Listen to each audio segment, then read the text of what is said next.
The Valorant console beta dropped yesterday and I could not be more excited.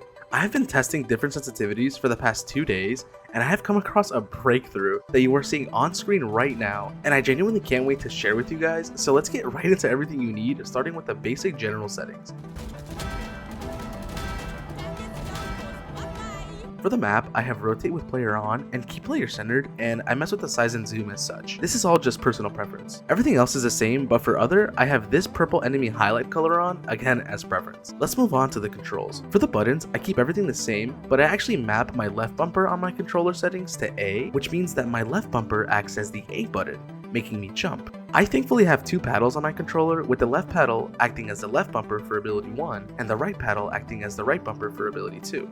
If you don't have paddles, it's not a big deal, and honestly, you don't even need to jump that often in this game, so having left bumper as jump is just, again, preference. Now, here's the part that is so important to anyone who wants to play this game. Before I get into it, I have played Valorant before, and I have been Ascendant and Immortal 1, which is really not that impressive, but it just shows that I have a decent understanding of the game. So when choosing my controls for the console version of the game, I needed something that felt right to me.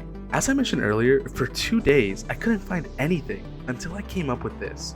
5/5 base sensitivity and 20/20 focus sensitivity with a light base curve for everything. Now, why do I have the focus higher and the base lower? Isn't everyone saying to use a lower focus sense and a faster base sense? Well, this is that huge breakthrough that I made, and it seems simple, but let me explain. The current idea amongst almost 99.9% of players is that you check corners with your fast base sensitivity and then use your focus for a kill, but I believe that everyone has it all wrong. There is an option in the advanced settings to allow you to run while in focus, which is critical to all of this. In focus mode currently, there is no curve feature in the aim, which means that if you have your focus at a slower sense, no matter how hard you press your stick, it will not go any faster. While you're not focused, there is a curve. So I thought to myself, wouldn't it be better to just have a finer control while you're looking to aim at the enemy?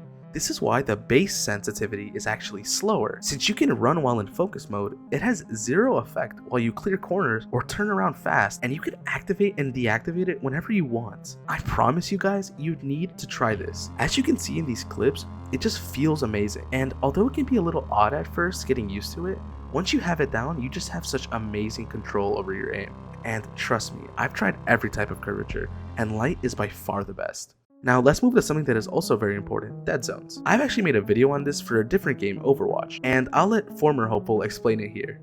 A dead zone is basically how much pressure you put on a thumbstick before it registers an input. So, for example, if you have a big dead zone, it will take more movement on your stick to register that you are moving left or right or aiming. If you have a small dead zone, it will take a light touch in order to register an input, which is why that sometimes you can have stick drift if you make your dead zone too small. Now, for Valorant, this dead zone setting shouldn't be too low, because then you could have stick drift and any slight touch will make your crosshair move, as you can see here. I have my dead zone settings at this. Now, the outer dead zone, this can be a little confusing, is what calculates how much you need to press on the stick to reach the maximum speed that your sensitivity can reach. This just means that you will reach the fastest speed with lesser input. This should also not be low. Moving on to movement dead zone, it is crucial actually that you keep this either around the default or lower them not too much. Lowering the dead zone too much can make any tiny input, even just a hair, move your character 1 or 2 steps in any direction.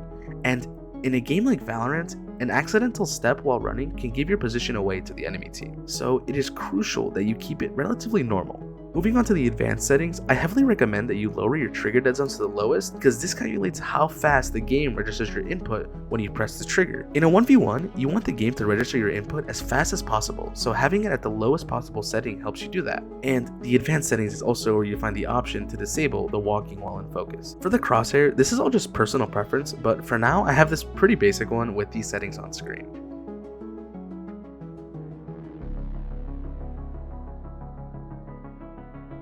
For those who want my stats and audio settings, here you are, but they're practically untouched.